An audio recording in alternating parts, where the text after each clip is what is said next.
कहते हैं जिस किसी पर भी माता लक्ष्मी की कृपा हो जाए उसके जीवन में फिर कोई परेशानी नहीं आती।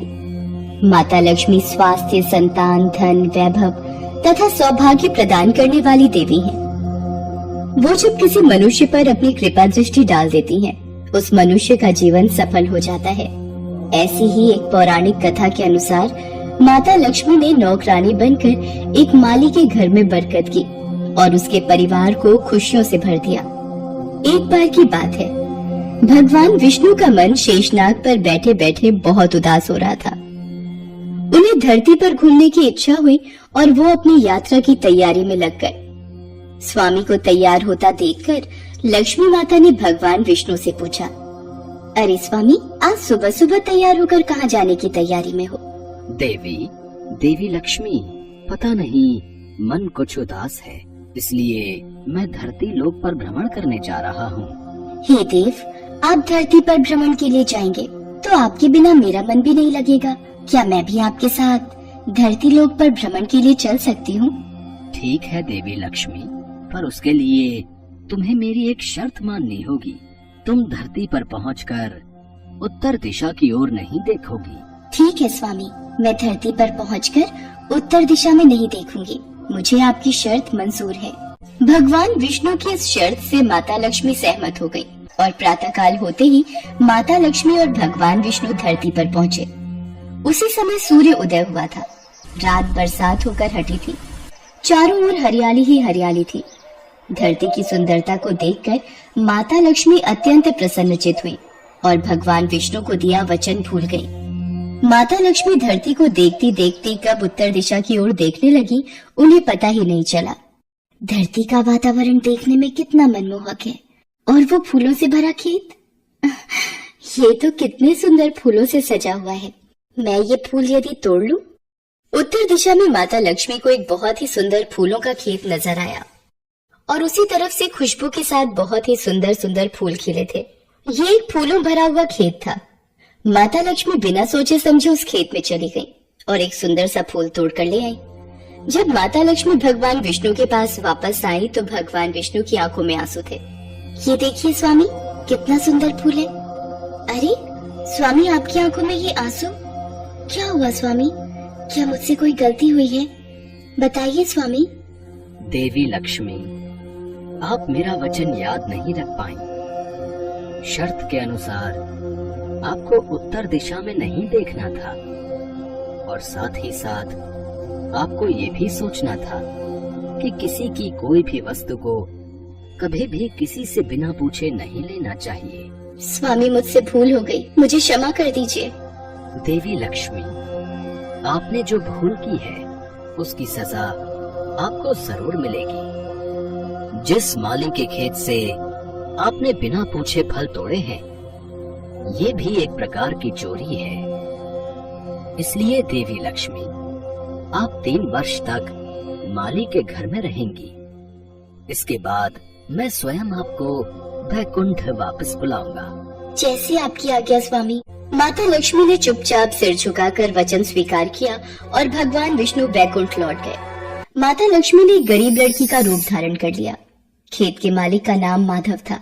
माधव की पत्नी 2 बेटे और 3 बेटियां थी। सभी उस छोटे से खेत पे काम करके किसी तरह से गुजारा करते थे। खेत के पास ही माधव की झोपड़ी थी। माता लक्ष्मी माधव की झोपड़ी पर जाती हैं। माधव लड़की को देखकर पूछता है, तुम कौन हो और इस समय तुम्हें क्या चाहिए? मैं तुम्हारी क्या मदद कर सकता हूँ? मेरा नाम लक्ष्मी है। मैं एक गरीब लड़की हूँ। मेरी देखभाल करने वाला कोई नहीं। मैंने कई दिनों से कुछ भी नहीं खाया। मुझे कोई भी काम दे दो और मैं तुम्हारे घर का काम भी कर दिया करूंगी। बस मुझे अपने घर में एक कोने में आसरा दे दो। माधव बहुत ही अच्छे दिल का आदमी था। उसे लड़की पर दया आ गई।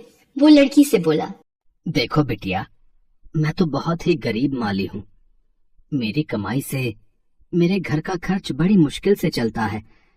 लेकिन अगर मेरी 3 की जगह 4 बेटियां होती तो भी मैंने ही गुजारा करना था। जैसा रूखा सूखा हम खाते हैं वही खिला सकता हूँ। यदि तुम मेरे यहाँ यही रूखा सूखा खाकर खुश रह सकती हो तो अंदर आ जाओ। आपने मुझे अपनी झोपड़ी में शरण दी। आपका बहुत बहुत शुक्रिया। माता लक्ष्मी 3 साल माधव के घर पर नौकरानी बनकर रही। जिस दिन माता लक्ष्मी माधव के घर आई थी, उसी दिन से ही माधव को इतनी आमदनी हुई कि उसने एक गाय खरीद ली। अजी, ये नई गाय खरीद लाए, ये तो बहुत अच्छा हुआ। आज तुम्हारी आमदनी बहुत अच्छी हुई। सरला, सब माता लक्ष्मी की दया है। माधव, मैंने कोई चमत्कार नहीं किया। ये सब तुम्हारे दयालु स्वभाव का ही फल है जो आज तुम्हें प्राप्त हुआ है। तुमने तो मुझे एक गरीब लड़की समझकर अपने घर में शरण दी है। धीरे धीरे माधव की आमदनी अच्छी हो गई। उसने जमीनें खरीद ली और फिर एक बड़ा पक्का घर भी बनवा लिया। सारी सुख समृद्धि, गहने, कपड़े, जेवर, सब कुछ अब माधव और उसके परिवार के पास था। लक्ष्मी माधव के घर और खेत में काम करती रहती थी। एक दिन माधव ने सोचा, मुझे ये सब इस लड़की लक्ष्मी के आने के बाद मिला है। जब से ये मेरे घर आई है, मेरी किस्मत ही बदल गई है। माधव लक्ष्मी के बारे में सोच में ही था कि एक दिन जब वो अपने खेत से काम खत्म करके घर आया, तो अपने घर के सामने द्वार पर एक देवी स्वरूप गहनों से सजी एक लड़की को देखकर हैरान रह गया। उसने ध्यान से देखा। अरे, ये तो मेरी मुंह बोली बेटी यानी लक्ष्मी है क्या? ये तो साक्षात माता लक्ष्मी है। सरला, सरला, बच्चों के साथ बाहर आओ।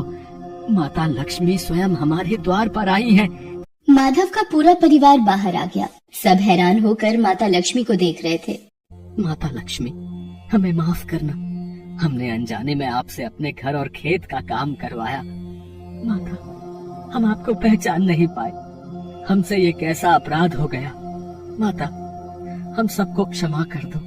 माधव, तुम बहुत ही नेक दिल और दयालु व्यक्ति हो। तुमने मुझे आश्रय दिया, 3 साल तक अपनी बेटी की तरह रखा।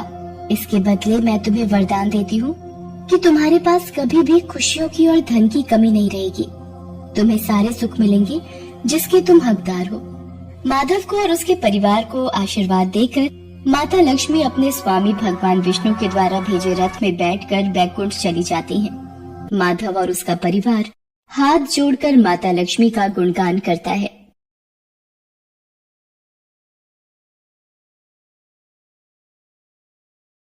संतोषी की मां के गुजर जाने के बाद उसके पिता ने दूसरी शादी कर ली, पर संतोषी की दूसरी मां गायत्री कड़वे स्वभाव की थी।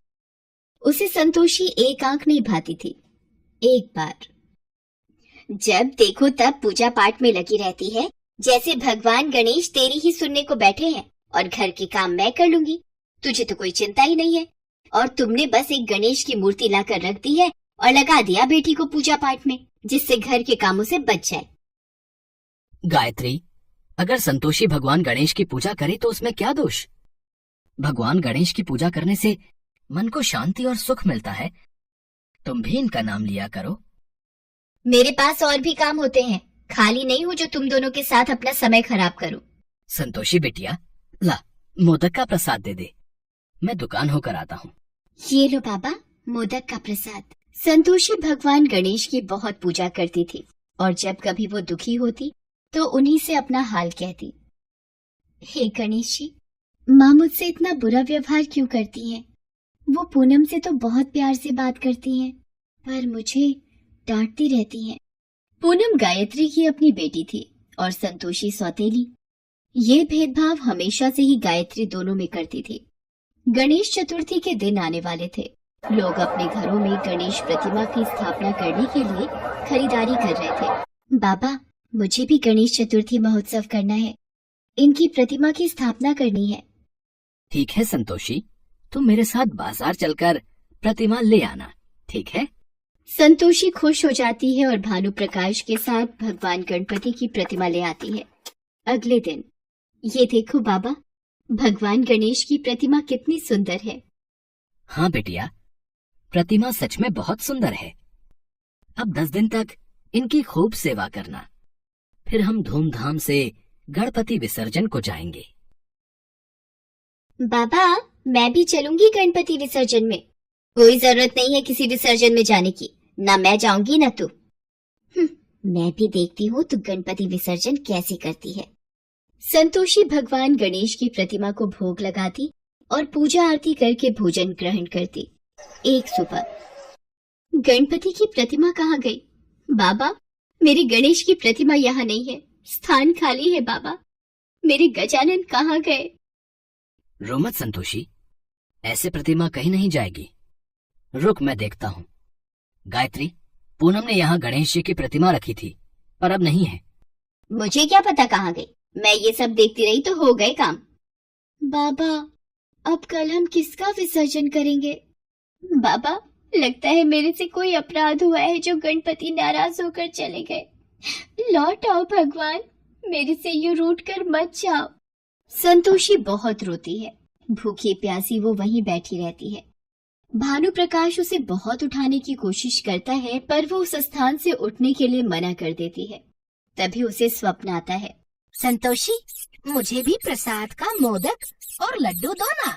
रुको चूहे महाराज, मैं आपको मोदक भी दूंगी और लड्डू भी। ये लो, पेट भर कर खाओ। अरे ये प्रसाद कहाँ लेकर भाग रहे हो? रुको। अरे ये तो उस बगीचे में जा रहा है। संतोषी का सपना टूट जाता है। वो बगीचे की ओर जाती है और मिट्टी खोदने लगती है। संतोषी, क्या हुआ बेटी? वहाँ मिट्टी क्यों खोद रही हो? बाबा, चूहा प्रसाद के मोदक और लड्डू लेकर यहाँ मिट्टी में चला गया, उसे निकाल रही हूँ। संतोषी जैसे ही मिट्टी खोदती है, संतोषी और भानु प्रकाश हैरान रह जाते हैं। बाबा, गणेश जी की प्रतिमा मिल गई, देखो। गणेश जी की प्रतिमा यहाँ बगीचे में कैसे? और ये हुआ कैसे?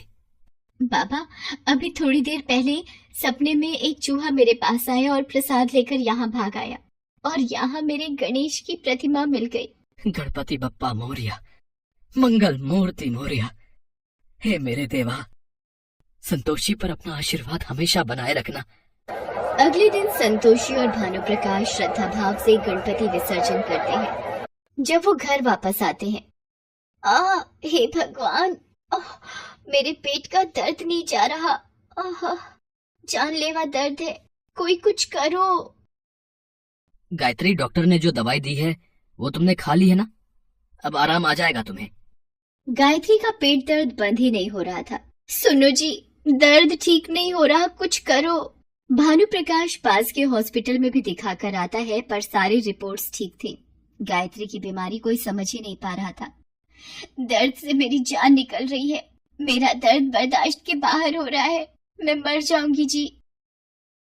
गायत्री, सब जगह तो दिखा दिया है, मैं क्या करूं? रिपोर्ट भी तुम्हारी कुछ नहीं कह रही। माँ, ये गणपति विसर्जन के प्रसाद का मोदक खा लो, पेट का दर्द ठीक हो जाएगा। इतने बड़े बड़े डॉक्टर देख चुके हैं, दवाइयाँ ठीक नहीं कर पाई और तू ये मोदक दे रही है। गायत्री, अगर संतोषी कह रही है तो थोड़ा मुंह लगा लो प्रसाद। गायत्री जैसे ही मोदक का टुकड़ा मुंह में लेती है, उसके पेट का दर्द बिल्कुल ठीक हो जाता है। ये कैसे हो सकता है? मेरे पेट का दर्द गायब हो गया। मैंने कभी भी भगवान गणेश पर विश्वास नहीं किया, पर आज उनके नाम का प्रसाद खाकर मैं ठीक हो गई, और मैंने उन्हीं गणेश भगवान की प्रतिमा को घर के बाहर मिट्टी में छुपा दिया ताकि संतोषी पूजा न कर पाए, और आज इसी के हाथों से प्रसाद खाकर मैं ठीक हो गई। गायत्री, तुमने हमेशा संतोषी को अपने से दूर रखा। तुमने गणपति महाराज की प्रतिमा को उनके स्थान से उठाकर मिट्टी में दबा दिया। शायद भगवान ने इसी बात का तुम्हें सबक दिया है कि कभी भी किसी के साथ बुरा बर्ताव मत करो। संतोषी गणेश की भक्त है, इसके हाथों तो पानी भी अमृत बन जाता है। संतोषी बिटिया, इधर आ मेरे पास, अपनी माँ को माफ कर दे। गायत्री संतोषी को गले से लगा लेती है। भानु प्रकाश और पूनम भी ये देखकर बहुत खुश होते हैं। गायत्री को अपनी गलती का एहसास होता है। सब मिलकर गणेश जी की पूजा करते हैं। गणेश चतुर्थी के उत्सव पर गणेश संतोषी के जीवन में खुशियां बिखेर जाते हैं। वीडियो अच्छी लगी हो तो वीडियो को लाइक कर लीजिए एंड चैनल पर नए हो तो चैनल को सब्सक्राइब कर लीजिए।